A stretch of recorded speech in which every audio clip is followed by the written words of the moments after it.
സുകുമാര ഇറങ്ങി വാടോ. ഒരു പെങ്കൊച്ചന്റെ ജീവൻ നശിപ്പിക്കുന്നോ? എവിടാ അവള്?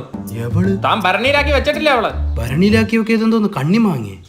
ഈ 38 ഡിഗ്രി ചൂടി തന്റെ കോമഡി കേൾക്കാൻ വന്നല്ല ഞങ്ങൾ. ഇവനും തന്റെ മോള് തമ്മിൽ ഇഷ്ടത്തിലായോണ്ടല്ലോ താൻ അവളെ വേറെ കെട്ടിക്കാൻ നോക്കുന്നത്. അതും നിർബന്ധിച്ച്. മനസ്സിലായി കാര്യം മനസ്സിലായി. അകത്തോട്ട് നമുക്ക് കാത്തിരുന്ന് സംസാരിക്കാം. സത്യത്തിൽ നിങ്ങൾ തെറ്റിദ്ധരിക്കപ്പെട്ടിരിക്കുകയാണ്. ഞാൻ എന്റെ മോളുടെ അനുവാദത്തോടു കൂടിയാണ് ഈ കല്യാണം നടത്തുന്നത്. പച്ച കള്ളാടാ. എന്നിട്ട് അവൾ അങ്ങനെയല്ലല്ലോ പറഞ്ഞത്. അവളെന്താ പറഞ്ഞത്? അതറിയണമെങ്കിൽ താൻ അവളെ വിളി, അല്ലാതെ എനിക്കറിയില്ല. ലാവണ്യേ എന്താടാ മോള് വിളിച്ചു കേട്ടില്ലേ?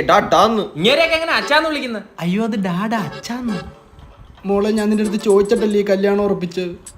അതിൽ നോക്കിയാൽ ഉത്തരം കിട്ടില്ല. പ്രിൻസിനെ കെട്ടു. ഇങ്ങനെ ഒരു ഇഷ്ടം ഉണ്ടെന്ന് പറഞ്ഞാൽ അച്ഛനെ അടിക്കൂന്ന് വിചാരിച്ചു. നീയല്ലേ പറഞ്ഞു ഇയാള് ടോർച്ചറാണ് ടോക്സിക്കാന്നൊക്കെ?